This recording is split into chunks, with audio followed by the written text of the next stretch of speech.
আল্লাহ রাব্বুল আলামিন ওয়াদা করছেন মুসলমানদেরকে বিজয় দান করবেন। সেই বিজয় আমরা কি লাভ করতে চাই?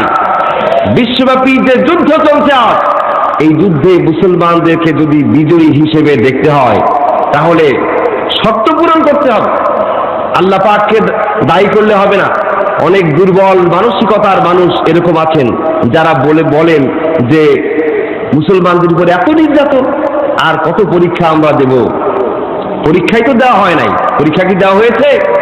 এখনো পরীক্ষা দেওয়া হয় না। বিজয় অবশ্যই আসবে, তবে শর্ত আছে। আল্লাহ রাব্বুল আলামিন বলছেন, ও মুমিনেরা, তোমাদের জন্য কোনো চিন্তা নাই। ওয়ালা তাহিনু ওয়ালা তাহজানু ওয়া আনতুমুল আ'লাউনা ইন কুনতুম মুমিনিন। তোমাদের জন্য কোনো ভয় নাই, তোমাদের জন্য কোনো চিন্তাও নাই। যদি তোমরা মুমিন হও অবশ্যই তোমরা বিজয় লাভ করবে। বলো সুবহানাল্লাহ। আল্লাহ পাক বলছেন, you have nothing to be afraid, nothing to be frustrated. তোমাদের হতাশাগ্রস্ত হবার, চিন্তিত হবার কোনো কারণ নাই। বিজয় তোমাদের হবেই। তোমাদের হাতের মুঠার ভিতরে বিজয় চলে আসবে, বিজয় পতাকা পৃথিবীর বুকে বুকে পথ করে উঠবে। তবে হ্যাঁ, শর্ত আছে। ইন কুনতুম মুমিনিন, if you can be real মুমিন, সত্যিকারের মুমিন যদি হতে পারো, মুত্তাকি যদি হতে পারো, তবেই এই বিজয় লাভ করা যাবে। শুধু বিজয় নয়, আল্লাহ রাব্বুল আলামিন সমস্ত রহমত আর বরকত মুসলমানদের জন্য অঝোর ধারায় ঢেলে দিবেন। বলুন সুবহানাল্লাহ। আল্লাহ রাব্বুল আলামিন বলছেন, ওয়ালাউ আন্না আহলাল কুরা আমানু ওয়াত্তাকাউ লাফাতাহনা আলাইহিম বারাকাতিন মিনাস সামাই ওয়াল আরদ। আল্লাহ রাব্বুল আলামিন বলছেন, জনপদের লোকেরা যদি আমানু, আমার প্রতি ঈমান আনয়ন করত, ওয়াত্তাকাউ, আর যদি তাকওয়া অর্জন করত, আমাকে ভয় করে চলার নীতি যদি অবলম্বন করে চলত, তাহলে আমি আসমান ও জমিনের সমস্ত বরকতের দরজাগুলি খুলে দেব। যদি মানুষেরা ঈমান আনে আর যদি আল্লাহকে ভয় করে, কাকে? এই পৃথিবীর মানুষকে নয়, তথাকথিত মোড়লদেরকে নয়। ভয় যদি পৃথিবীর মুসলমানেরা করে কেবলমাত্র আল্লাহকে, আল্লাহ রাব্বুল আলামিন বলছেন, তাহলে আমি তোমাদের জন্য এই সমস্ত মুত্তাকি ঈমানদার মুমিন মানুষদের জন্য আসমানের সমস্ত বরকতের দরজা খুলে দেব। জোরে বলুন সুবহানাল্লাহ। শর্ত হচ্ছে আমাদেরকে মুত্তাকি হতে হবে, তাকওয়া অর্জন করতে হবে। আরবিতে একটি কায়দা আছে, ইজা ফাতা শারত ফাতাল মাশরুত। শর্ত পূরণ হলেই ওয়াদা পূরণ হবে। আল্লাহর ওয়াদা মিথ্যা নয়, আল্লাহর ওয়াদা অবশ্যই পূরণ হবে। তার জন্য আমাদেরকে আগে শর্ত পূরণ করতে হবে, আমাদেরকে মুত্তাকি হতে হবে, তাকওয়া অর্জন করতে হবে। মনে রাখবেন, যতক্ষণ না পর্যন্ত আল্লাহর ভয় অন্তঃকরণে জায়গা না দিতে পারবো, মুত্তাকি না হতে পারবো, তাকওয়া অর্জন করতে না পারবো, ততক্ষণ পর্যন্ত এই বিশ্বের মুসলমানদের মুক্তি নাই। মার খেতে খেতে অধপতনের অতল তলদেশে, সমুদ্রের অতল গহীনে মুসলমানেরা নিমজ্জিত হয়ে যাবে, যদি না আল্লাহকে, যতদিন না আল্লাহকে ভয় না করবে। ঠিক কিনা বলুন? সবচেয়ে মূল বিষয় হলো তাকওয়া। তাকওয়া অর্জন করতে হবে। শুধুমাত্র বিজয় নয়, আমাদের যে ইবাদতগুলি, নামাজ, রোজা, হজ, যাকাত, আমাদের সমস্ত ইবাদতগুলি আল্লাহর দরবারে মঞ্জুর হোক, তাকে আমরা চাই। তাহলে কি করতে হবে? আল্লাহর দরবারে যতই সেজদা দেই, সেজদা দিতে দিতে, নামাজ পড়তে পড়তে কপালে যদি বিরাট মোহরও লাগিয়ে ফেলি, সিলও লাগিয়ে ফেলি, নামাজ ততক্ষণ পর্যন্ত কবুল হবে না, আল্লাহর দরবারে মঞ্জুর হবে না, যতক্ষণ না পর্যন্ত নামাজটা পিছনে তাকওয়া না থাকবে, আল্লাহর ভয় না থাকবে, আল্লাহর সন্তুষ্টি অর্জন উদ্দেশ্য না হবে। ঠিক কিনা বলুন? ঠিক তেমনি ভাবে হজ সারা জীবন ভর প্রতি বছরও যদি একবার কেউ করে, যদি তাকওয়া না থাকে, এর পিছনে আল্লাহর ভয় যদি না থাকে, হজ কবুল হবে না। ইবাদত কোনো ইবাদত আল্লাহ রাব্বুল আলামিন তাকওয়া ছাড়া মঞ্জুর করবেন না। এই তাকওয়া আমাদেরকে অর্জন করতে হবে, দুনিয়ার মানুষের কাছে শুধু নয়। আমেরিকার প্রেসিডেন্ট সে আমার সম্পর্কে কি ধারণা পোষণ করলো, অমুক আমাকে কি মর্যাদা দিল, আমি অমুক জায়গায় গিয়ে কতটা অনার পেলাম, এটা কোনো মুসলমানদের চিন্তার বিষয় হতে পারে না। মুসলমানদের চিন্তার বিষয় হতে হবে আল্লাহর দরবারে কতখানি সম্মানিত আমি হতে পারবো। ঠিক কিনা বলুন, ঠিক কিনা? এই তাকওয়ার অর্থ কি? তাকওয়া শব্দ কি আজ আমরা নতুন শুনলাম? আপনারা বলুন, আমরা কি আজ নতুন শুনছি? নিশ্চয়ই নয়। অহরহই আমরা তাকওয়া সম্পর্কে শুনে আসছি। তাকওয়া শব্দটির মাদ্দা হচ্ছে ওয়াকিউন, ওয়াও কাফ ইয়া। ওয়াকিউন এর অর্থ হচ্ছে রক্ষা পাওয়া, বাঁচা, প্রিজার্ভেশন, রেস্কিউ, ডিফেন্স, সেভ। এগুলো হচ্ছে তাকওয়ার মাদ্দা, ওয়াকিউনের অর্থ। যেমন আমরা আল্লাহর দরবারে দোয়া করি, আল্লাহর শেখানো দোয়া, রব্বানা আতিনা ফিদ দুনিয়া হাসানা। দোয়া করি না আমরা? সবাই বলুন আমার সাথে, রব্বানা আতিনা ফিদ দুনিয়া হাসানাতাও ওয়া ফিল আখিরাতি হাসানা ওয়া কিনা আযাবান নার। রব্বানা, হে আমাদের প্রভু, হে আমাদের রব, আমাদের দুনিয়ার জীবন আখিরাতের জীবন উভয় জীবনকে আপনি কল্যাণময় করুন, মঙ্গলময় করুন। ওয়াকিনা আযাবান নার, ওয়াকিনা আযাবান নার, and save us from the chastisement of fire, জাহান্নামের আগুন থেকে হে আমাদের প্রভু আপনি আমাদেরকে বাঁচান। ওয়াকিনা এর অর্থ হচ্ছে বাঁচা, রক্ষা পাওয়া। তাকওয়া শব্দের পারিভাষিক অর্থ হচ্ছে ইমতিসালুল আওয়ামিরি ওয়া ইজতিনাবুজ জাওয়াজির। আল্লাহ রাব্বুল আলামিন এবং তার পেয়ারা হাবিব যা কিছু আদেশ করেছেন সেই আদেশগুলোকে মানা, আর যা কিছু নিষেধ করেছেন সেই নিষেধ থেকে বিরত থাকা, এর নাম হচ্ছে তাকওয়া। বলুন সুবহানাল্লাহ। তাকওয়া শব্দটির ব্যাখ্যা যদি আরো সুস্পষ্ট করে জানতে হয়, হযরত উবাই বিন কাব রাদিয়াল্লাহু তাআলা আনহু তিনি যে ব্যাখ্যা দিয়েছিলেন, তিনি যে এক্সপ্লানেশন দিয়েছেন, তার চেয়ে সুন্দর ব্যাখ্যা আমি অন্তত খুঁজে পাই নাই। হযরত ওমর রাদিয়াল্লাহু তাআলা আনহু তিনি একবার হযরত উবাই বিন কাব রাদিয়াল্লাহু তাআলা আনহুকে জিজ্ঞেস করেছিলেন, আপনি কি আমাকে একটু বলবেন নাকি তাকওয়া মানে কি? তাকওয়া নাকি এমন জিনিস যা না থাকলে পরে ইবাদত পর্যন্ত মঞ্জুর হবে না, নামাজ রোজা হজ যাকাত কুরবানি কোন ইবাদতই নাকি মঞ্জুর হবে না। সেই তাকওয়াটা আসলে কি আপনি একটু বুঝিয়ে বলবেন নাকি? হযরত উবাই বিন কাব বললেন, হে উমর, আপনি আগে আমার একটা প্রশ্নের জবাব দিন।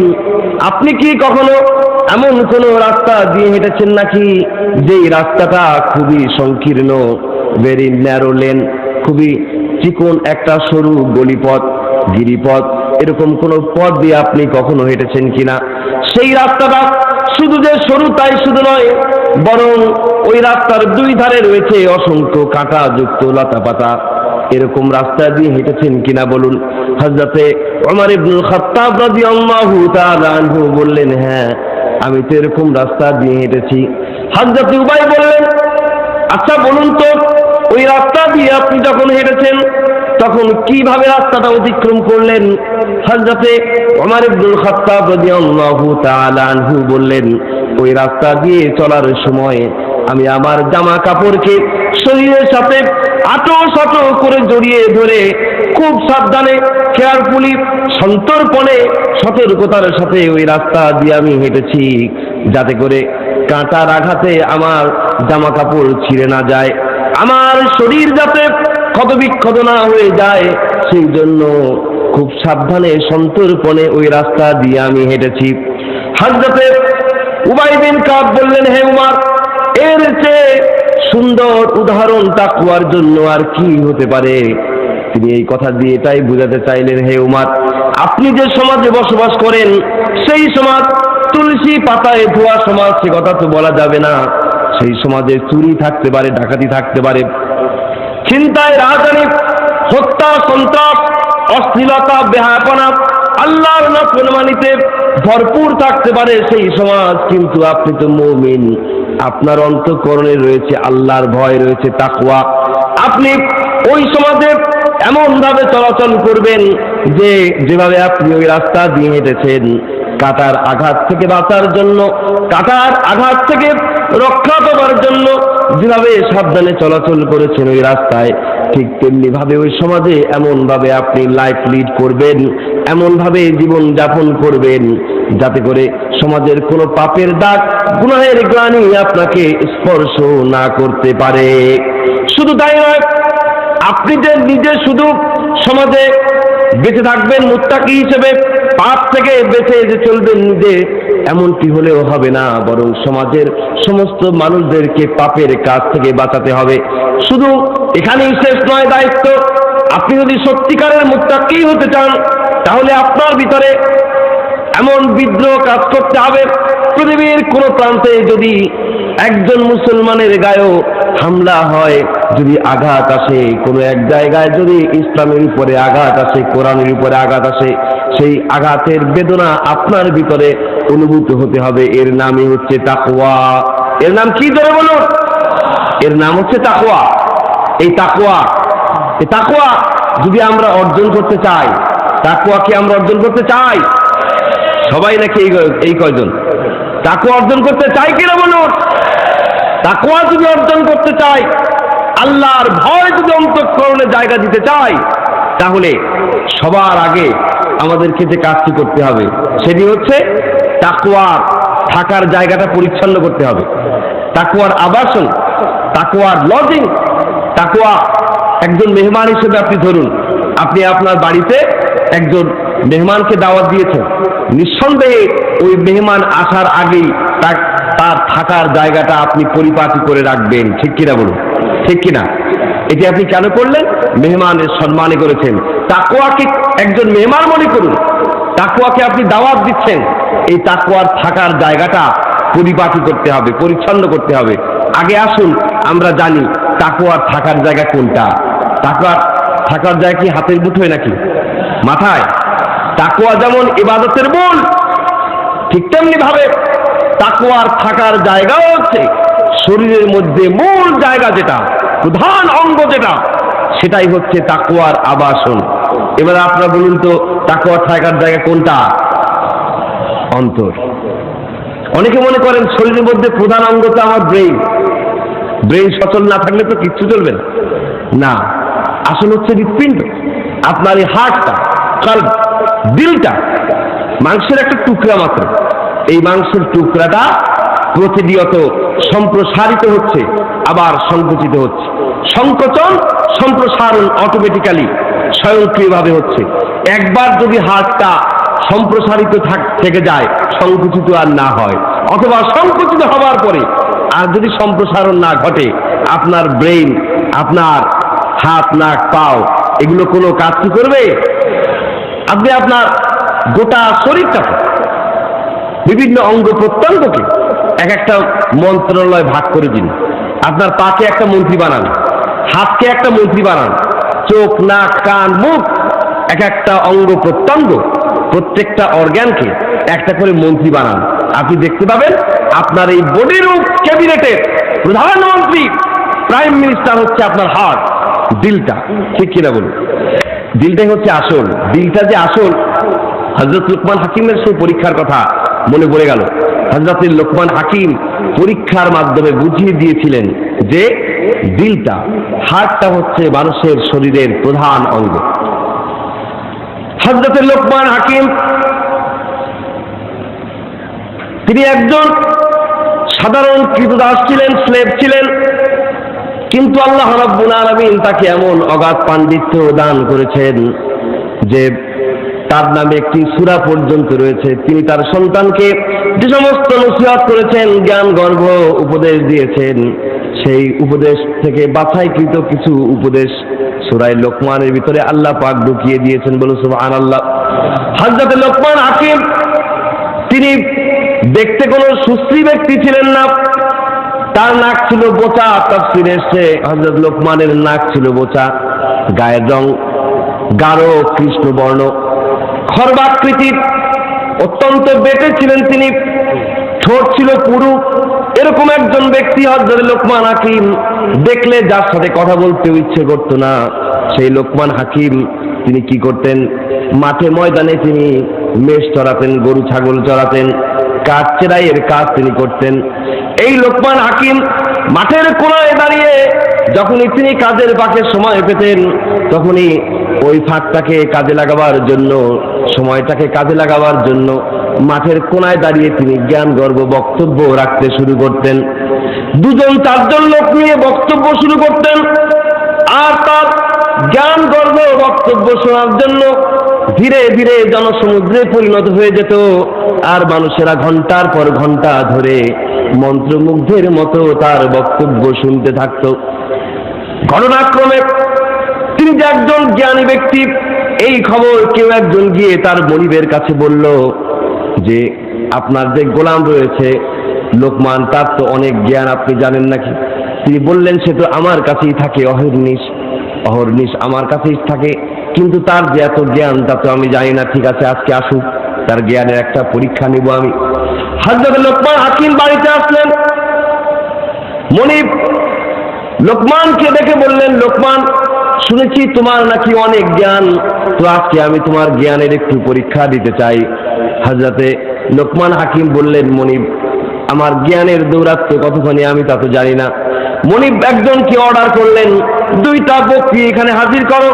2টা বকরি এনে হাজির করা হলো। মনিব এবার বললেন, লোকমান, একটাকে জবাই করা হোক। একটা বকরি জবাই করা হলো। মনিব বললেন, যে বকরিটা, যে ছাগলটা জবাই করা হয়েছে, সেই বকরিটার শরীরের সবচেয়ে উৎকৃষ্ট যে অংশটা, লোকমান তুমি সেই অংশটা বের করে আমার সামনে নিয়ে আসো। হযরতে লোকমান হাকিম তিনি ওই বকরিটার বুকটা চিরলেন। বুকটা চিরে হৃৎপিণ্ড, কল্প, দিলটা বের করে মনিবের সামনে এনে রাখলেন। এবার মনিব বললেন, দ্বিতীয় যে ছাগলটা আনতে বলেছিলাম, এবার সেটা জবাই করা হোক। সেটাও জবাই করা হলো। মনিব বললেন, লোকমান, দ্বিতীয় যে ছাগলটি জবাই করা হয়েছে, সেই ছাগলটার শরীরের সবচেয়ে নিকৃষ্ট যে অংশটা, সবচেয়ে খারাপ যে অংশটা, এবার সেটা তুমি এনে আমার সামনে রাখো। হযরত লোকমান হাকিম কি করলেন, তিনি তার মনিবকে অবাক করে দিয়ে আবারও একই কাণ্ড ঘটালেন। তিনি ওই ছাগলটারও বুক চিরে হৃৎপিণ্ডটা, কল্পটা বের করে তিনি তার মনিবের সামনে রাখলেন। মনিব বললেন, লোকমান, শুনেছি তোমার নাকি অনেক জ্ঞান, কিন্তু এ কি জ্ঞানের পরীক্ষা তুমি দিলে? যখন বললাম সবচেয়ে উৎকৃষ্ট, সবচেয়ে ভালো অংশটি তুমি এনে আমার সামনে রাখো, তখন তুমি দিলটা এনে রাখলে। আবার যখন বললাম সবচেয়ে নিকৃষ্ট অংশটা নিয়ে আসো, তখনও সেই দিলটাই নিয়ে আসলে। এ তোমার কেমন জ্ঞান? লোকমান হাকিম বিজ্ঞানী, জ্ঞানী, জ্ঞানবান ব্যক্তিত্ব। হযরতে লোকমান বললেন, মনিব, আমার জ্ঞানের দৌরাত্ম্য কতখানি তা তো আমি জানি না, তবে আমি বিশ্বাস করি শরীরের মধ্যে সবচেয়ে উৎকৃষ্ট, সবচেয়ে ভালো যদি কোনো অংশ থেকে থাকে, তার নাম হচ্ছে দিল। আর যদি খারাপ নিকৃষ্ট কোনো অংশ থেকে থাকে, তার নামও হচ্ছে দিল। যেহেতু একটা মানুষ, তার শরীরের এই অঙ্গটা, হৃৎপিণ্ড যদি খারাপ থাকে, দিল যদি নষ্ট হয়ে গিয়ে থাকে, তাহলে এই খারাপ দিলের, নিকৃষ্ট দিলের মানুষটা, নিকৃষ্ট দিলের কুপ্ররোচনায় দুনিয়ার সমস্ত খারাপ কাজ সে করে বেড়ায়, যার ফলশ্রুতিতে তার জন্য জাহান্নামটা অবধারিত হয়ে যায়। আর যদি কারো দিল ভালো থাকে, অন্তর যদি ভালো থাকে, উৎকৃষ্ট থাকে, তাহলে এই উৎকৃষ্ট দিলের অনুপ্রেরণায় ওই ব্যক্তিটি দুনিয়ার সমস্ত ভালো ভালো কাজ করে বেড়ায়, যার ফলশ্রুতিতে তার জন্য জান্নাতের দরজাটা খুলে যায়। সুতরাং আমি মনে করি, ভালো কোনো অংশ যদি থেকে থাকে শরীরে, তার নাম দিল। খারাপ যদি কিছু থেকে থাকে, সেটার নামও দিল। বলে সুবহানাল্লাহ। হযরত লোকমান হাকিম শুধু নয়, হযরত লোকমান হাকিমের ইন্তেকালের হাজার হাজার বছর পরে আল্লাহর হাবিব রাসূল করিম সাল্লাল্লাহু আলাইহি ওয়াসাল্লাম দিল সম্পর্কে তিনিও একই কথাই বলেছেন। আল্লাহ হাবিব বলেছেন, ইন্না ফিল জাসাদি মুদগাহ ফাইদা সালাহাত সালাহাল জাসাদু কুল্লু ওয়া ইদা ফাসাদাত ফাসাদাল জাসাদু কুল্লু আলা ওয়া হিয়াল কলব। জেনে রেখো, শরীরের মধ্যে এমন একটি গোশতের টুকরা রয়েছে, ওই গোশতের টুকরা যদি পরিচ্ছন্ন থাকে, ভালো থাকে, গোটা বডি গোটা শরীরটাই ভালো থাকে। আর শরীরের ওই টুকরায় যদি পচন ধরে যায়, তাহলে গোটা শরীরেই পচন ধরে যায়। আলা ওয়াহিয়াল কলব, জেনে রেখো, সাবধান হয়ে যাও, এটা আর কিছু নয়, এটার নাম হচ্ছে কলব, এটার নাম হচ্ছে দিল। বলো সুবহানাল্লাহ। এই দিলটাই হচ্ছে আসল। সুতরাং এই অন্তর আমাদেরকে পরিষ্কার করতে হবে, কলুষমুক্ত করতে হবে। আমাদের প্রত্যেকেরই একটা করে দিনাই হৃদয়, আমাদের সবার একটা করে আছে কিনা? যারা জবাব দিলেন না তারা কি হৃদয়হীন নাকি? আমাদের সবার হৃদয় আছে কিনা বলো? প্রত্যেকেরই একটা করে হৃদয় আছে, হৃৎপিণ্ড আছে, কিন্তু হৃদয়, মন, হার্ট, কলব, দিল সবার তো একটা করে আছে ঠিকই, কিন্তু প্রত্যেকের দিলের ধরন একরকম নয়, এক একজনের দিল এক এক রকম। যার জন্য আমরা দেখতে পাই একই পিতার দুটি সন্তান, একজনের হাতে শোভা পায় পিস্তল, কাটা রাইফেল, তারপরে বোমা, ককটেল। আবার ওই পিতারই আর এক সন্তান, তার হাতে থাকে কোরআনের তাফসীর, হাদিস, তার হাতে থাকে তাসবিহ। এরকম আমরা দেখি কিনা বলুন? এই যে বিভিন্নতা কি কারণে হয়?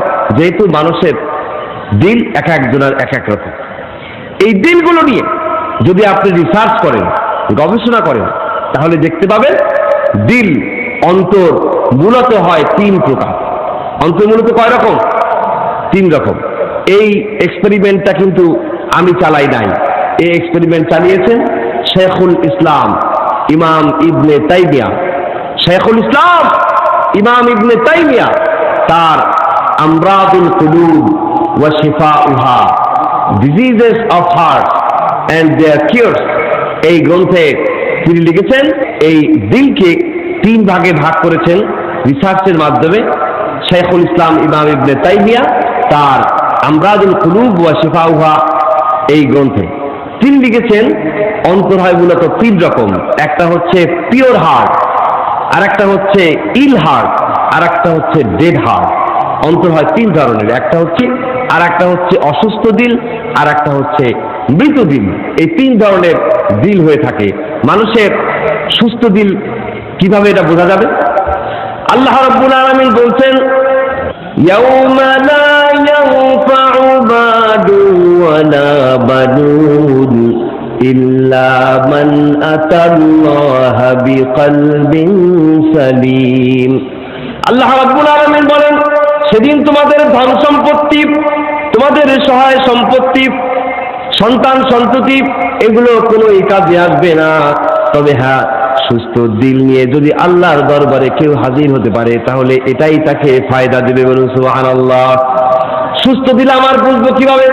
আমার অন্তর যদি সুস্থ হয়, পরিচ্ছন্ন থাকে, হার্ট যদি পিওর থাকে, তাহলে আমার কাছে কোরআন ভালো লাগবে, হাদিস ভালো লাগবে, ইসলাম ভালো লাগবে, ইসলামী আন্দোলন ভালো লাগবে, কিন্তু এর বাইরে অন্য কিছুই ভালো লাগবে না।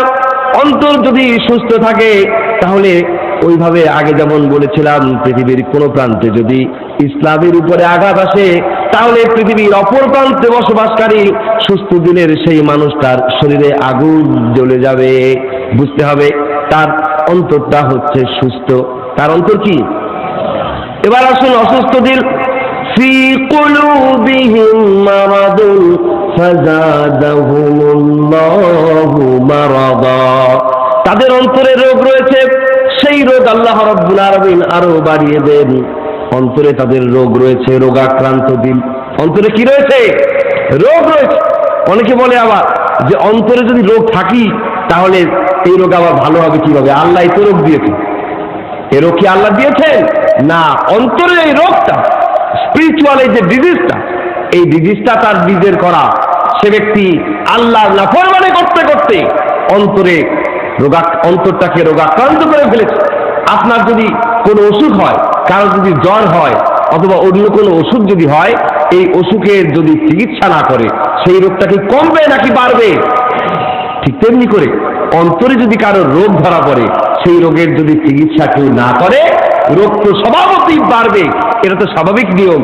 এই নিয়মেই ওদের রোগটা বাড়তে থাকে। আর এরা কারা? এরা হচ্ছে তারা যারা একদিকে আল্লাহকে খুশি রাখতে চায়, আবার অন্যদিকে শয়তানকেও তারা খুশি রাখতে চায়। একদিকে কোরআনের তাফসীর শোনে, আবার মাহফিল থেকে যখন ফিরে যায়, যাওয়ার পথে যদি দেখে যে সিনেমা হলে আর একটা কি বলে এটাকে, আর একটা ছবি শুরু হচ্ছে, একটা শেষ হয়েছে আর একটা শুরু হচ্ছে, এই দৃশ্য এই অবস্থায় দেখে, তখন মনে করে যে বাড়ি যাব, অনেক তো সময় এখনো বাকি আছে, সিনেমাটা দেখে যান। বলুন নাউযুবিল্লাহ। তো সে কি করলো? কোরআনের মাহফিলে এসে আসলে আল্লাহকে খুশি করার জন্য, যাওয়ার সময় খুশি করলো কাকে?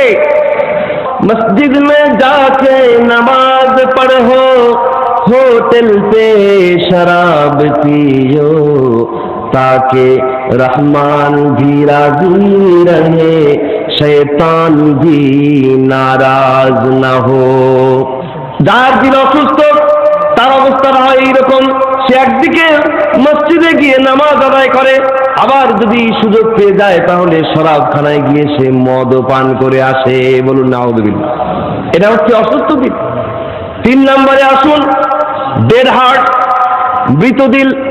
মৃত দিল তাদের যারা আল্লাহকে অস্বীকার করে, পাপ করতে করতে, গুনাহের কাজ করতে করতে এমন অবস্থায় পৌঁছে যায়, শেষ পর্যন্ত নিজের জ্ঞান জাহির করার জন্য সরাসরি আল্লাহকে অস্বীকার করে, বলে there is no creator, there is no god.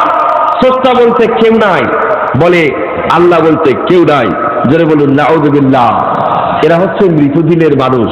এদের অন্তর আছে, এদের চোখ আছে, কান আছে, সবই আছে, কিন্তু এর থেকে তারা ফায়দা হাসিল করতে পারে না।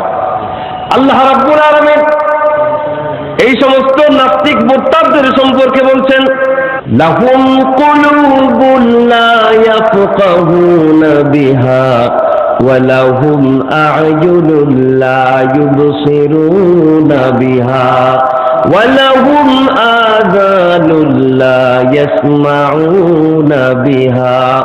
এদেরকে অন্তর দেওয়া হয়েছে, কিন্তু সেই অন্তর দিয়ে আল্লাহর অস্তিত্বকে উপলব্ধি করতে পারল না।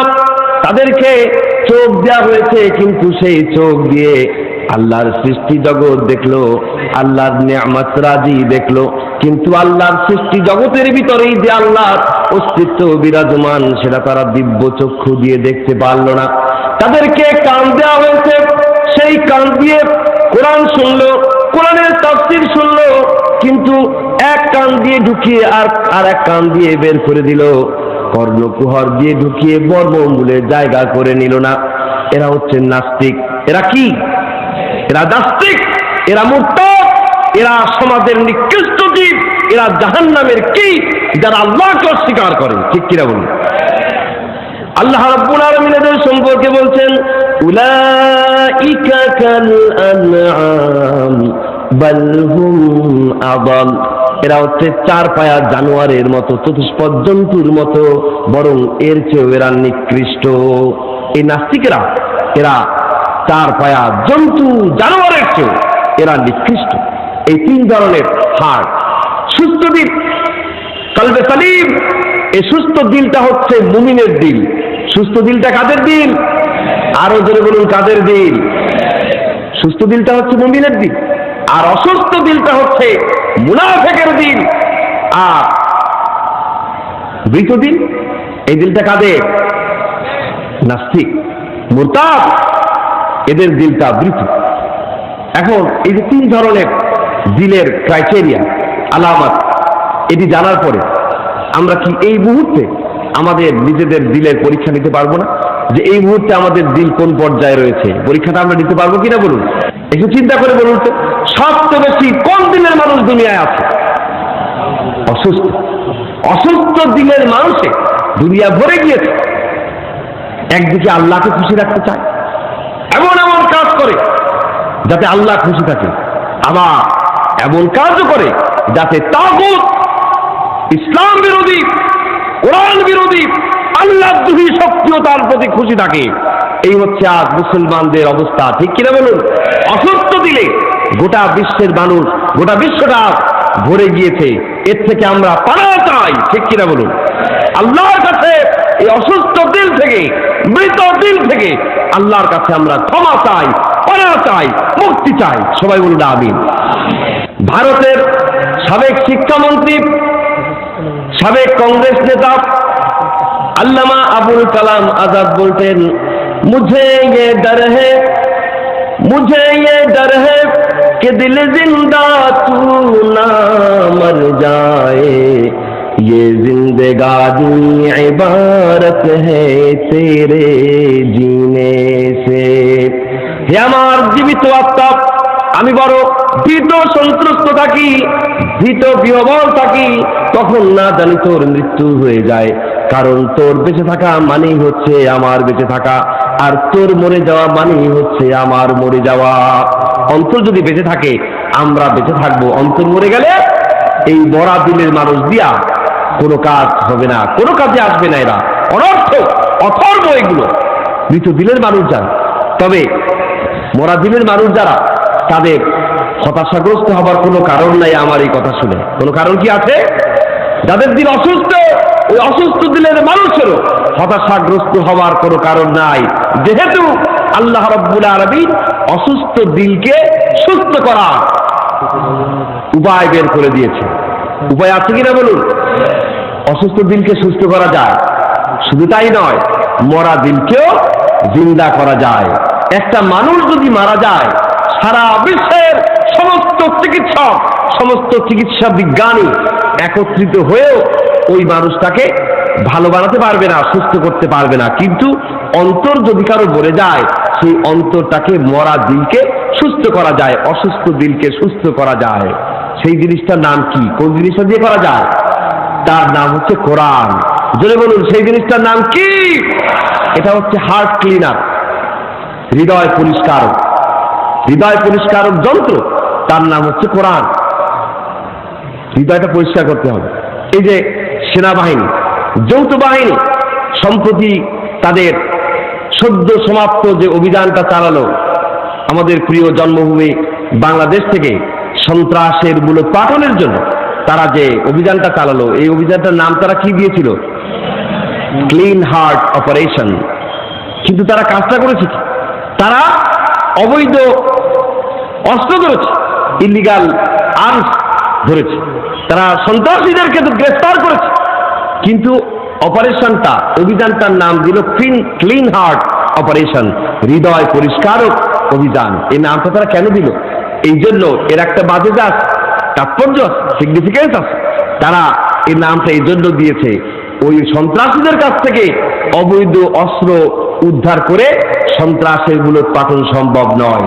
সন্ত্রাসের মূলোৎপাটন যদি করতে হয়, অভিযান চালাতে হবে অন্তরে, ওই সন্ত্রাসীদের অন্তরে অভিযান চালিয়ে ওই পচা দিল, দুর্গন্ধযুক্ত অসুস্থ দিলকে যদি সুস্থ বানানো যায়, তবেই সন্ত্রাস নির্মূল করা সম্ভব, ঠিক কিনা বলুন? সেই জন্য তারা কি সুন্দর চিন্তা ভাবনা করে নামটা দিলেন অপারেশন ক্লিন হার্ট। ঠিক তেমনি করে শুধু এই সন্ত্রাসের ক্ষেত্রে নয়, সকল ক্ষেত্রে পরিশুদ্ধি যদি অর্জন করতে হয়, তাহলে অন্তরটাকেই সাফ করতে হবে সবার আগে। আর অন্তর সাফ করার প্রধান যে ওষুধ, উপায়, উপকরণ, তার নাম হচ্ছে কোরআনে হাকিম। বলে সুবহানাল্লাহ। খেয়াল করেছে একটা আর একটার সাথে কিভাবে সম্পৃক্ত? One is related to other. কিভাবে সম্পৃক্ত? আমাদের ইবাদত যদি আল্লাহর দরবারে মঞ্জুর করাতে চাই কিনা বলুন? আমরা যে কষ্ট করে নামাজ পড়ি, রোজা রাখি, যত ইবাদত করি, এগুলো আল্লাহর দরবারে মঞ্জুর হোক, তাকে আমরা চাই। যদি সত্যিই তা চাই, তাহলে সবার আগে আমাদেরকে তাকওয়া অর্জন করতে হবে। আর একবার বলুন তো, কি অর্জন করতে হবে? তাকওয়া। এই দুনিয়ার মানুষের কাছে নয়, বরং আল্লাহর কাছে। দুনিয়ার মানুষ তো অবশ্যই আল্লাহর কাছে সর্বোপরি, প্রধানত আল্লাহর কাছে যদি সম্মানিত হতে হয়, মর্যাদা সম্পন্ন হতে হয়, তাকওয়ার কোনো বিকল্প নাই। তাকওয়ার কোনো বিকল্প নাই। এই তাকওয়া অর্জন করতে হবে ইবাদত মঞ্জুর করার জন্য। আর তাকওয়া যদি অর্জন করতে হয়, অন্তরটা সাফ করতে হবে আমাদেরকে। অন্তর যদি সাফ করতে হয়, তার জন্য প্রধান ওষুধ হচ্ছে কোরআন। কোরআন ছাড়া এই বিশ্বের মানুষের অন্তর কশ্চিন কালেও সাফ হবে না, ঠিক কিনা বলুন? ইসলাম কবুল করছে দলে দলে, স্বধর্ম, স্বজাতি, স্বগোষ্ঠী, স্বপরিবার, সবকিছু, আত্মীয় স্বজন সব ছেড়ে ছুড়ে ইসলামের কাছে চলে আসছে। ইসলামকেই আপন আত্মীয়, পরম আত্মীয় বলে, আত্মার আত্মীয় বলে মেনে নিচ্ছে, কোরআনকে মেনে নিচ্ছে। আর অন্যদিকে দুঃখের বিষয় যেটা, সেটা হচ্ছে মুসলমানরা যাদের কাছে রয়েছে কোরআন, ওই মুসলমানরা আজ কোরআনকে ছেড়ে দিয়ে মানুষের তৈরি করা তন্ত্রমন্ত্রের দিকে ছুটে যাচ্ছে। সো কল্ড ওয়েস্টার্ন সিভিলাইজেশন, তথাকথিত পাশ্চাত্য সভ্যতার চাকচিক্যে মোহে পড়ে ওদিকে তারা ছুটে যাচ্ছে। এবার কি বলবেন? এবার কি বলবেন? প্রথমটাই বললেন আলহামদুলিল্লাহ, এবার কি বলবেন? নাউযু বিল্লাহ, জোরে বলুন নাউযু বিল্লাহ। এই কোরআনটা যদি আমরা বুঝতাম, what is Quran, what is the meaning of Quran, what is the significance of Quran, what is the message of Quran, কোরআনটা কি, কেন, কি উদ্দেশ্যে নাযিল হয়েছে, কোরআনের ভিতরে কি আছে, এগুলো যদি বুঝতাম, মুসলমানরা একীভূত হয়ে যেত, ঐক্যবদ্ধ হয়ে যেত, সারা বিশ্বের সমস্ত মুসলমান একই পতাকা তলে সামিল হয়ে যেত, ঠিক কিনা বলুন? আমরা কোরআনটাকে গতানুগতিক কিতাব বলে করছি। কোরআন গতানুগতিক কোনো কিতাবের নাম নয়।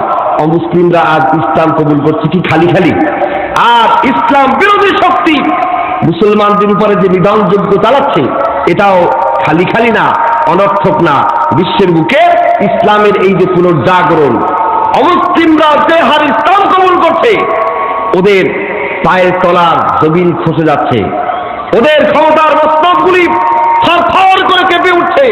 তাই তারা আজ বিভিন্ন জায়গায় হামলা চালাচ্ছে, বিভিন্ন অজুহাত দিয়ে বিশ্বের বাড়ি থেকে মুসলমানদেরকে তারা নিশ্চিহ্ন করে দিতে চাচ্ছে। অথচ এই কোরআন, যে কোরআনের কারণে তারা খেপলো, ওই কোরআনটা আমরা মুসলমানরা বুঝতে পারলাম না, অমুসলিমরা ঠিকই তারা বুঝতে পারছে, দলে দলে ইসলাম কবুল করছে। ইংল্যান্ডের দিকে তাকান, কি হারে অমুসলিমরা ইসলাম কবুল করছে। যে ইংল্যান্ডে আজ থেকে 100 বছর আগে, বিফোর 100 ইয়ার্স, মসজিদ ছিল মাত্র একটা, সেই ইংল্যান্ডে এখন 10,000-এর উপরে মসজিদ রয়েছে। বলুন আলহামদুলিল্লাহ। এই পরিসংখ্যান অনেক আগে, এর থেকে অনেক অনেক বেশি মসজিদ ইংল্যান্ডের বুকে প্রতিষ্ঠা হয়েছে। যদি বলুন আলহামদুলিল্লাহ। সে দেশের মুসলিমরা তাদের মতাদর্শে, তাদের কিংডমশিপে, মোনার্কিজমে শান্তি না পেয়ে কোরআনের কাছে আসছে। আর কোরআনের বিজ্ঞানময়তা, বিস্ময়ময়তায় অভিভূত হয়ে দলে দলে তারা ইসলাম কবুল করছে। তাদের চার্চ, প্যাগোডা, সিনাগগ, গুরুদুয়ারা, সমস্ত উপাসনালয়গুলি তারা নিজেরাই কিনে কিনে মসজিদ বানাচ্ছে, মাদ্রাসা বানাচ্ছে, ইসলামিক সেন্টার বানাচ্ছে। বলুন আলহামদুলিল্লাহ। জার্মানি এবং ফ্রান্স, খ্রিস্টবাদের প্রাণ কেন্দ্র বলা হয় যে জার্মানি এবং ফ্রান্সকে, সেই জার্মানি এবং ফ্রান্সে মুসলমানেরা এখন দ্বিতীয় বৃহত্তম জাতি। বলুন আলহামদুলিল্লাহ। খ্রিস্টানদের পরেই সেখানে আজ মুসলমানদের অবস্থান। এবার দেখুন তো আমেরিকা, যে আমেরিকা মুসলমানদের বিরুদ্ধে খড়গহস্ত হয়েছে, আদা জল খেয়ে লেগেছে, সেই আমেরিকার চিত্রটা কি? আমেরিকায় প্রতি বছর 15 থেকে 20,000 অমুসলিম ইসলাম কবুল করছে।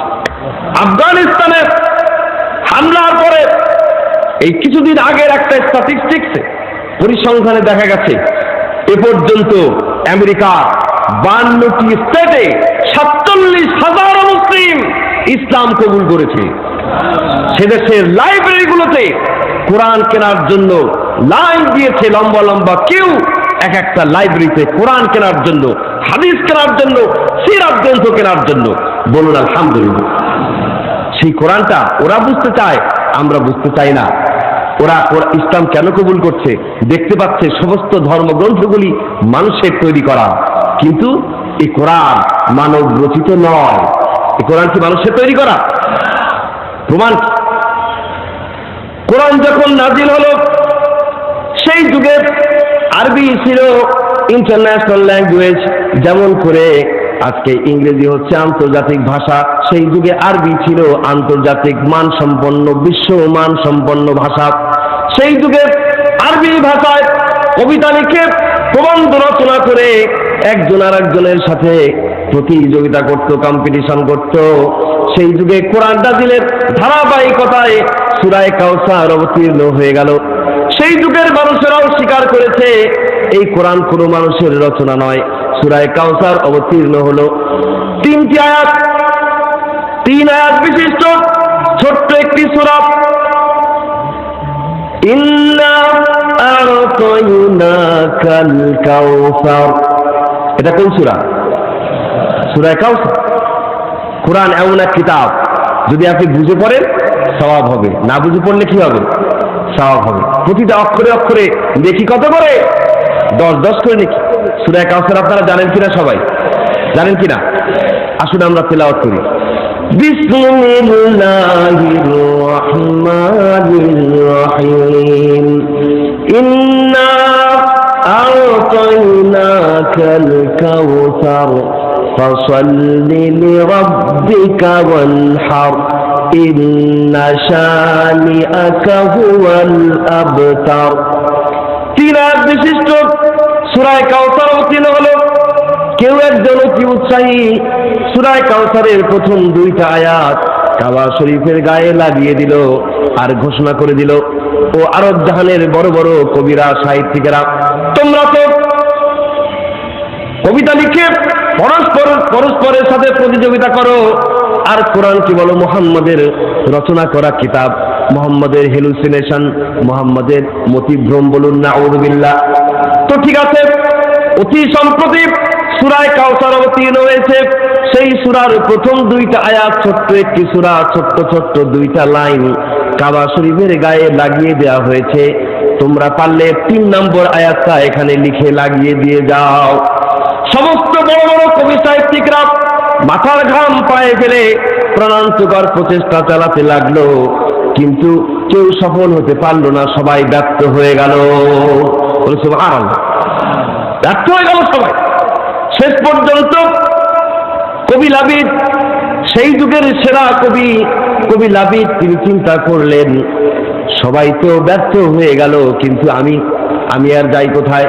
আমাকে তো সমাজের লোকেরা, দেশের লোকেরা আমাকে আন্তর্জাতিক মানসম্পন্ন কবি বলে, সেরা কবি বলে, প্রধান কবি বলে। আমিও যদি ফেল মেরে যাই তাহলে তো আমার বাণিজ্য বলতে আর কিছুই বাকি থাকে না। কি করা যায়? অনেক চেষ্টা করে, দিবারাত্র চেষ্টা করে, মাথার ঘাম পায়ে ফেলে কোনো মতে একটা লাইন তিনি রচনা করলেন। সেই লাইনটা অর্থের দিক থেকে তো মোটেই নয়, ছন্দের দিক থেকে ছন্দের দিক থেকে মিলিয়ে ছোট্ট একটা লাইন লিখে চুপি সারে কাবা শরীফের গায়ে 3য় আয়াত হিসেবে লাগিয়ে দিয়ে আসলেন। সূরা কাউসারের 3য় আয়াত। তিনি যে লাইনটা লাগালেন, সেই লাইনের মাধ্যমে তিনি তার ব্যর্থতা আবারও প্রমাণ করলেন প্রকটভাবে। তিনি যেটা লিখে দিয়ে আসলেন সেটি হচ্ছে লাইসা হাযা মিন কালামিল বাশার, লাইসা হাযা মিন কালামিল বাশার, এটা কোন মানুষের কথা হতে পারে না। জোরে বলুন সুবহানাল্লাহ। এটি কোন মানুষের রচনা হতে পারে না। জোরে বলুন সুবহানাল্লাহ। শুধু সেই যুগের মানুষেরা নয়, জিনেরা পর্যন্ত আল্লাহ হাবিবের পাক জবানে কোরআনের তেলাওয়াত যখন শুনেছে, কোন সব জিনেরা? ওই সমস্ত জিনেরা অনেক বছর, হাজার হাজার বছর ধরে জিনেরা বেঁচে থাকে। ওই সমস্ত জিনেরা যারা তাওরাত শুনেছে, জাবুর শুনেছে, ইনজিল শুনেছে, ওই সমস্ত জিনেরা যখন আল্লাহর হাবিবের পাক জবানে কোরআনের তেলাওয়াত শুনেছে, তারা পর্যন্ত বলতে বাধ্য হয়েছে ইন্না সামি'না কুরআনান আজাবা, ইন্না সামি'না কুরআনান আজাবা। What a miracle! কি এক অলৌকিক গ্রন্থের তেলাওয়াত আমরা শুনলাম। এত গ্রন্থের তেলাওয়াত শুনেছি, এরকম আশ্চর্যজনক কিতাবের তেলাওয়াত এর আগে তো আমরা শুনি নাই। জিনেরা পর্যন্ত বিস্ময় প্রকাশ করেছে। বলুন সুবহানাল্লাহ। এবার দেখুন, বিজ্ঞানের সবচেয়ে বিস্ময়কর আবিষ্কার কোনটা বলুন তো? কম্পিউটার। এই computer, the world is controlled by computer. গোটা বিশ্ব এখন কম্পিউটার দিয়ে নিয়ন্ত্রিত হচ্ছে। রন্ধন প্রণালী, রান্না বান্না থেকে শুরু করে রাষ্ট্র পরিচালনা পর্যন্ত, দোকানদারি, সবকিছুই পরিচালিত হচ্ছে কম্পিউটার দিয়ে। কম্পিউটারের এই চরম উৎকর্ষের যুগে বড় বড় কম্পিউটার সায়েন্টিস্টরা কোরআনুল কারীমের ডাটা, কোরআনুল কারীমের উপাত্ত কম্পিউটারের ভিতরে দিয়ে তারপরে কম্পিউটারকে জিজ্ঞেস করলো, ও কম্পিউটার, তোমার ভিতরে, তোমার মাইক্রোচিপসের ভিতরে কোরআনুল কারীমের 6666টি আয়াত ঢুকিয়ে দেওয়া হয়েছে, সম্পূর্ণ ডাটা উপাত্ত সব দিয়ে দেওয়া হয়েছে। এবার তুমি বলো এই কোরআন কোন মানুষের রচনা কিনা? কম্পিউটার মুহূর্তের ভিতরে জবাব দিয়ে দিয়েছে। জবাবটা ভেসে উঠলো কম্পিউটার স্ক্রিনে, ভেসে উঠলো নিঃসন্দেহে এই কোরআন, এই কিতাব, এই গ্রন্থটি কোনো মানুষের রচনা হতে পারে না। এবার বিজ্ঞানীরা জিজ্ঞেস করলো, আচ্ছা বুঝলাম মানুষের রচনা নয়, কিন্তু মানুষ যদি চেষ্টা করে কোরআনের মতো একখানা কিতাব রচনা করতে, তাহলে কতবার চেষ্টা করলে পরে পারবে, সফল হবে বলো তো? কম্পিউটার জবাব দিল, একবার নয়, দুবার নয়, 63 অক্ট্রিলিয়ন টাইমস, 63 অক্ট্রিলিয়ন বার যদি কেউ চেষ্টা করে তবে হয়তোবা কোরআনের মতো কিতাব সে রচনা করতে পারে। এটা কি বাড়ির দ্বারে কথা নাকি? It's not matter of joke. শত, সহস্র, অযুত, লক্ষ, নিযুত, কোটি, মিলিয়ন, বিলিয়ন, ট্রিলিয়ন, জিলিয়ন, তারপরে হচ্ছে অক্ট্রিলিয়ন। সেই অক্ট্রিলিয়নে 63 বার যদি কেউ চেষ্টা করে, তারপর আবার হয়তোবা প্রবাবলি কোরআনের মতো একটা গ্রন্থ সে রচনা করতে পারে। এই কথা যদি কোরআন বিদ্বেষীরা শোনে, ওরা কিন্তু মনে মনে খুব পুলক অনুভব করবে, আনন্দ অনুভব করবে, আর পরস্পর বলাবলি করবে যে হোক 63 অক্ট্রিলিয়ন আর ফক্ট্রিলিয়ন যাই কর, শেষ পর্যন্ত পারা তো যায়, বলবে কিনা বলবে। কিন্তু এই আনন্দ অনুভব করার কোনো সুযোগ নাই, যেহেতু কম্পিউটার তার বক্তব্য এখানেই শেষ করে নাই। লাস্ট অফ অল কম্পিউটার বলেছে এই 63 অক্ট্রিলিয়ন বার চেষ্টা করা পৃথিবীর কোনো মানুষের পক্ষে সম্ভব নয়। এই চেষ্টা যদি কেউ করতে চায় তবে তাকে কয়েক হাজার মিলিয়ন বার মরতে হবে আর বাঁচতে হবে, মরতে হবে আর বাঁচতে হবে, একজনেরও সম্ভব নয়। জোরে বলুন সুবহান। এ হচ্ছে সেই কিতাব কোরআন, আল্লাহর নাযিলকৃত কিতাব। এ বিষয়ে সন্দেহের কোনো অবকাশ পর্যন্ত নাই। আল্লাহ রাব্বুল আলামিন সূরা বাকারার সূচনা লগ্নে ব্যক্তিহীন ভাষায় ঘোষণা করেছেন, যালিকাল কিতাব লা রাইবা ফীহ, this is the book whereof there is no doubt। এ হচ্ছে সেই কিতাব যে কিতাবে বিন্দুমাত্র শক, শোভা, সন্দেহের অবকাশ পর্যন্ত নাই। বলুন সুবহান। এই কোরআন হচ্ছে এমন কিতাব, এই পৃথিবীর কোন মানুষ, কোন দিন কম্পিউটার কোনদিন কোরআনের ভিতরে একটা হরফ ঢুকিয়ে দিতে পারবে না, আবার কোরআন থেকে একটা হরফও কেউ বের করে আনতে পারবে না। পারবে? পারবে কি? চেষ্টা করলে কি পারবে? পারবে না। কেন পারবে না? আল্লাহ রাব্বুল আলামিন কোরআন নাযিল করে কোরআন হেফাজতের দায়িত্বটা বিশ্বের মানুষের কাছে ছেড়ে দেন নাই, বরং কোরআন হেফাজতের দায়িত্ব নিজের হাতেই রেখে দিয়েছেন। আল্লাহ রাব্বুল আলামিন বলছেন, ইন্না নাহনু নাযালনা যিকরা ওয়া ইন্না লাহু লাহাফিজুন। I have without any doubt sent down this glorious book, sent down this message। এই কোরআন তো নাযিল করেছি আমি, আর কোরআন সংরক্ষণ, ওয়া ইন্না লাহু লাহাফিজুন, and I will assuredly guard it। এই কোরআন হেফাজতের দায়িত্ব সম্পূর্ণই আমার। কোরআন হেফাজতের দায়িত্ব কার?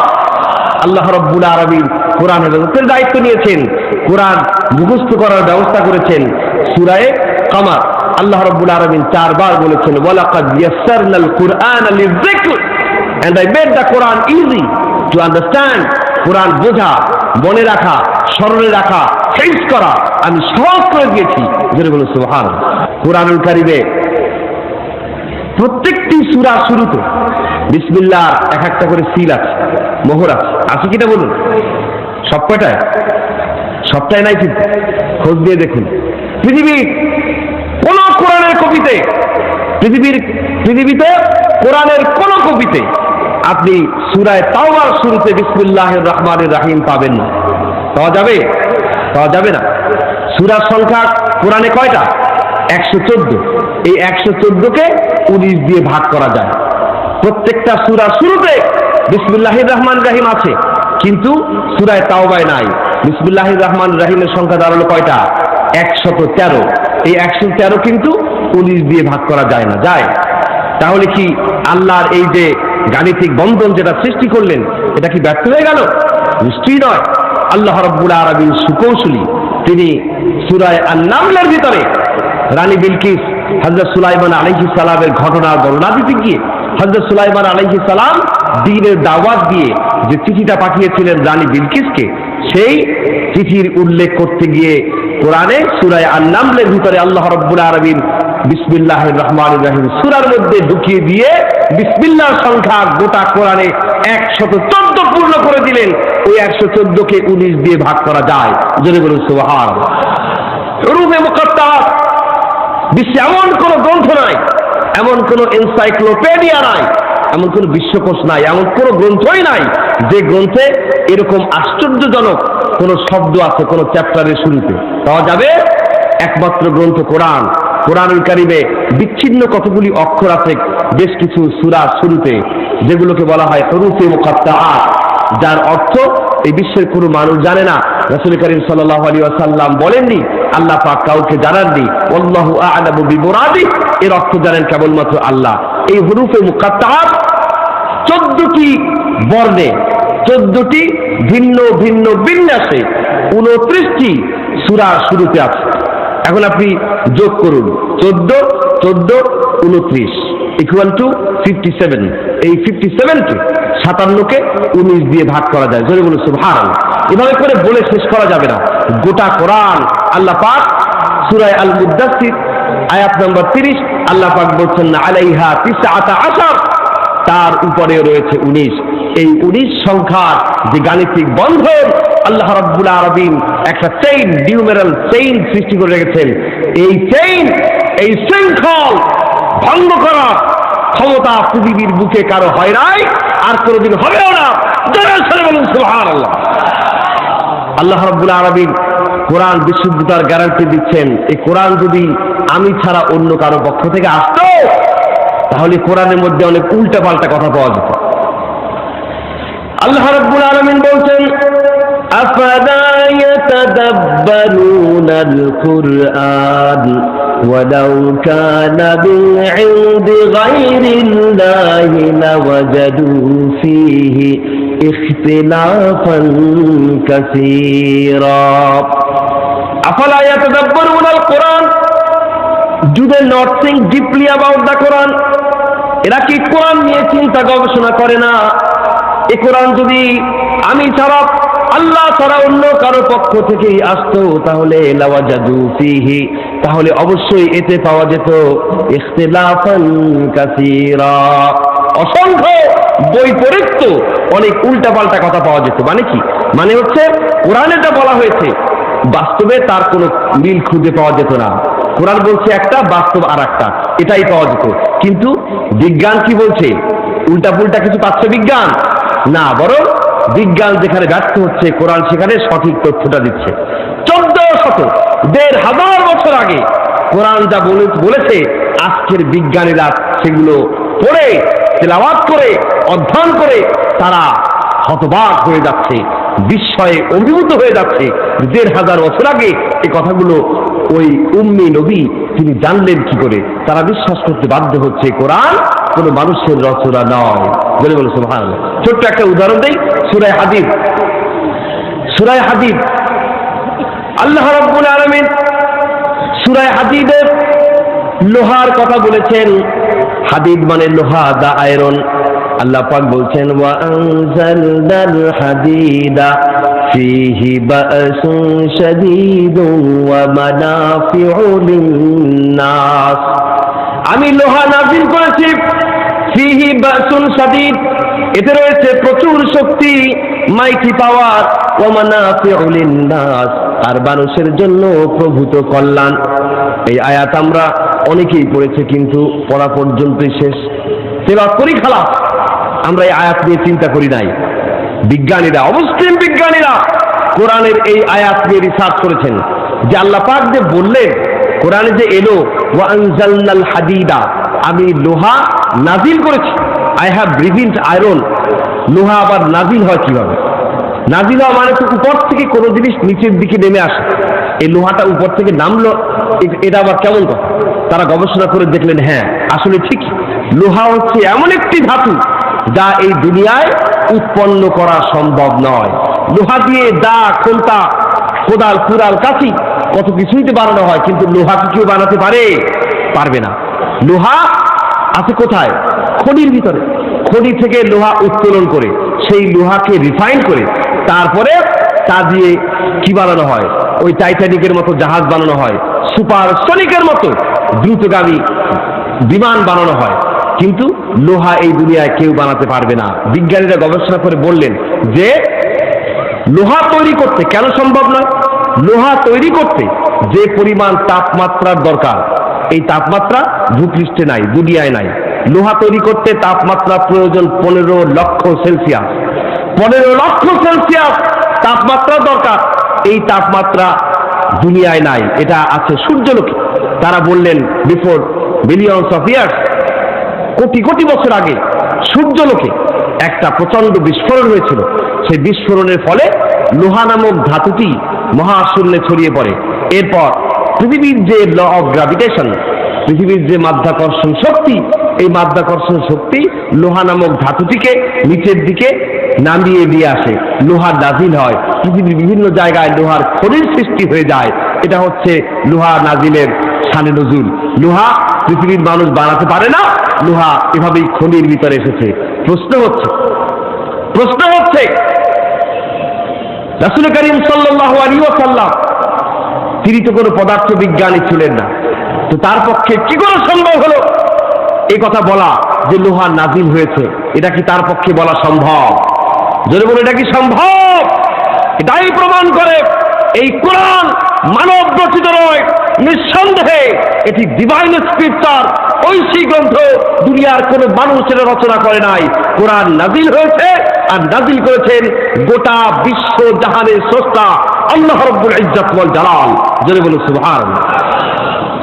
বিজ্ঞানীরা, বড় বড় দার্শনিকেরা, চিন্তাবিদেরা, শিক্ষাবিদেরা, অমুসলিম যারা, তারা এ কারণেই দলে দলে ইসলাম কবুল করছে, দলে দলে ইসলাম কবুল করছে। আর আমরা মুসলমানেরা এই কোরআনটাকে, কোরআনের অ্যাপ্লিকেশন, কোরআনের আবেদনকে সীমাবদ্ধ করে রেখেছি। একজন কানাডিয়ান নাবিক, তাকে তার এক বন্ধু কোরআনুল কারীমের ইংলিশে ট্রান্সলেটেড কপি একটা উপহার দিল। বলল, ও বন্ধু, তুমি তো দুনিয়ার অনেক গ্রন্থ পড়েছো, কোরআনের একটা কপি তোমাকে দিলাম, এই গ্রন্থটা পড়ে আমাকে তুমি কমেন্ট করবে কেমন লাগলো তোমার। কানাডিয়ান নাবিক কোরআনের অনেক নাম শুনেছে, কোরআনুল কারীম পাওয়ার পরে খুব খুশি হয়ে গেল, মনোযোগের সাথে কোরআন পড়তে শুরু করে দিল। আর কোরআন পড়তে গিয়ে কোরআনের মধ্যে সমুদ্র সংক্রান্ত যত আয়াত রয়েছে, ওই আয়াতের প্রতি তার মনোযোগ আকর্ষিত হলো। এটাই তো স্বাভাবিক, যে ব্যক্তি যেই প্রফেশনে কর্মরত, তার যে পেশা, সেই পেশার সাথে সংশ্লিষ্ট বিষয়াদির প্রতি তার আকর্ষণ স্বাভাবিকভাবেই জাগে। কোরআনের ভিতরে সমুদ্রের কথা আছে কি নাই বলুন তো? আকাশের কথা, মহাশূন্যের কথা, অন্তরিক্ষের কথা, সমুদ্রের তলদেশের কথা, সমুদ্রের উপরিভাগের কথা, সব কথাই কোরআনে বলে দেওয়া হয়েছে। কোরআনুল কারীমে সমুদ্রের কথাগুলি পড়ে বড় অবাক হয়ে গেল, ভাবতে লাগলো এই কোরআনের ভিতরে সমুদ্রের কথাবার্তা কিভাবে আসলো? এই কোরআন যার উপরে নাজিল হয়েছে বলা হয় তিনি কি আবার মতই সমুদ্র বিজ্ঞানী ছিলেন নাকি? তিনি কোরআন পড়তে গিয়ে বিভিন্ন জায়গায় থমকে দাঁড়ালেন। বিশেষ করে সূরা আর রহমান তিনি পড়লেন, সেখানে লেখা আছে মারাজাল বাহরাইনি ইয়ালতাকিয়ান বাইনাহুমা বারযাখুল লা ইয়াবগিয়ান। দুইটি সমুদ্র পরস্পর মিলিত হয়েছে, এদের মাঝে রয়েছে অনতিক্রমণীয় অন্তরায়। এই যে কথাটা তিনি দেখলেন, সমুদ্রের মাঝে আর এক সমুদ্র, এর মাঝে আছে পার্টিশন, সেই পার্টিশন তো দেখা যায় না, তবে এই সমুদ্রের মিলন তো আছে। তিনি বের করলেন আটলান্টিক ওশান আটলান্টিক মহাসাগরে এমন একটি জায়গা রয়েছে, আটলান্টিক সাগরের মধ্য জায়গায় মাঝ সাগরে এমন একটি জায়গা রয়েছে, যেই জায়গাটা 4000 কিলোমিটার লম্বা আর 2500 কিলোমিটার চওড়া। ওই জায়গার পানি অত্যন্ত সুমিষ্ট এবং সুপেয়। তিনি চিন্তা করলেন, আসলেই তো পার্টিশন ছাড়া এটা হতে পারে না, কিন্তু সেই পার্টিশন চর্মচক্ষু দিয়ে দেখা যায় না, রক্ত মাংসের হাত দিয়ে তা স্পর্শ করা যায় না। তিনি চিন্তা করলেন, আটলান্টিক মহাসাগরের এই জায়গার খবর কোরআনের মধ্যে কিভাবে চলে আসলো। কোরআন পড়া যখন হয়ে গেল, কোরআনের কপিটা যখন তিনি ফেরত দিলেন, তখন তাকে তিনি বললেন, মুসলমান বন্ধুকে বললেন যে তুমি যে গ্রন্থটি আমাকে পড়তে দিয়েছিলে, এই কোরআন যার উপরে অবতীর্ণ হয়েছে, তিনি কি আমার মতোই সমুদ্র বিজ্ঞানী ছিলেন কিনা, নাবিক ছিলেন কিনা, জাহাজের ক্যাপ্টেন ছিলেন কিনা? মুসলমান বন্ধু বললেন, তিনি সমুদ্র বিজ্ঞানী তো দূরের কথা, জাহাজের নাবিকও তিনি ছিলেন না, বরং তিনি লেখাপড়া পর্যন্ত জানতেন না, তার কোনো একাডেমিক কোয়ালিফিকেশন পর্যন্ত ছিলেন না। ইভেন তিনি জানতেন না how to read, how to right, কি করে লিখতে হয় পড়তে হয় তাও তিনি জানতেন না। নিজের নাম দস্তখত করে কিভাবে করতে হয় তাও তিনি জানতেন না। তুমি যে মনে করছো সমুদ্রের কথা কোরআনে আছে তাই তিনি সমুদ্র বিজ্ঞানী ছিলেন, এটা তার কথা হতে পারে, তোমার ধারণাটি ভুল। তিনি সমুদ্রের নাবিক তো দূরের কথা, সমুদ্র থেকে এত দূরে তার অবস্থান ছিল, পানির প্রয়োজন হলে পরে তাকে মাইলের পর মাইল অনেক দূর পর্যন্ত হেঁটে যেতে হতো। তার চতুর্দিকে ছিল ধু বালি আর বালি, মরুভূমি, বালির মরুভূমির সন্তান তিনি ছিলেন মরুভূমির অধিবাসী। তিনি কোনো জাহাজের নাবিক ছিলেন না, সমুদ্রের দেখা তার মিলত না। ওই নাবিক তিনি বলে উঠলেন, আমার মনের ভিতরে যত সংশয় ছিল, সন্দেহ ছিল, সমস্ত সংশয়, সন্দেহ, কনফিউশন দূরীভূত হয়ে গিয়েছে। আমার মনের ভিতরে এই বিশ্বাস জেগেছে, এই কোরআন কোন মানুষের রচনা হতে পারে না, মুহাম্মাদের রচনা হতে পারে না, নিঃসন্দেহে এটি তারই নাজিল করা, যিনি ওই সমুদ্রের স্রষ্টা। আমি ইসলাম কবুল করতে চাই, আমি ইসলাম কবুল করতে চাই, তুমি আমাকে শিখিয়ে দাও কি পড়লে পরে তোমার ওই ধর্মের প্রতি, তোমার ওই রবের প্রতি, কোরআন নাজিল যিনি করেছেন তার প্রতি ঈমান আনতে পারি, আমাকে তুমি শিখাও। তিনি বলে দিলেন, পড়ো তুমি আমার সাথে, লা ইলাহা ইল্লাল্লাহু মুহাম্মাদুর রাসূলুল্লাহ। এভাবে করে কোরআনের বিজ্ঞানময়তা, বিস্ময়ময়তায় অভিভূত হয়ে দলে দলে অমুসলিমরা ইসলাম কবুল করছে। তাই গোটা বিশ্বব্যাপী আজ ইসলামের জাগরণ। এই জাগরণকে ঠেকাবার জন্য তারা কোরআনকে নাম দিয়েছে সন্ত্রাসের সূতিকাগার, সন্ত্রাসের উৎস। বলুন নাউযুবিল্লাহ, বলুন নাউযুবিল্লাহ। মুসলমানদেরকে বলা হচ্ছে সন্ত্রাসী। কোরআন সন্ত্রাসের উৎস নয়, বরং কোরআন হচ্ছে সন্ত্রাস উৎপাদনের যন্ত্র। ঠিক কিনা বলুন? সন্ত্রাসের শিকড় সত্য উৎপাদন করার জন্য কোরআন আল্লাহ রাব্বুল আলামিন নাযিল করেছেন। আমি বলতে চাই মুসলমানেরা, আসুন এই কোরআনটাকে আমরা বোঝার চেষ্টা করি, কোরআন পড়ি, কোরআন বুঝি, কোরআন অনুযায়ী আমরা জীবন গড়ি। কোরআন যদি পড়ি, কোরআন যদি বুঝি, অবশ্যই আমাদের অন্তঃকরণ থেকে মানুষের ভয় দূর হয়ে যাবে, অন্তঃকরণে জায়গা নেবে আল্লাহর ভয়। জোরে সোরে মুমিন মুত্তাকি মানুষেরা বলুন, কার ভয়? আরো জোরে বলুন, কার ভয়? এই আল্লাহর ভয় যতক্ষণ পর্যন্ত অন্তরে না আনতে পারবেন, সারা বিশ্বের মানুষগুলি তেলা পোকা চামচিকা পর্যন্ত আপনাকে ভয় দেখাতে থাকবে। আর যদি আমরা এই বুশ আর ফুস এদেরকে ভয় না করে ভয় করি কেবলমাত্র আল্লাহকে,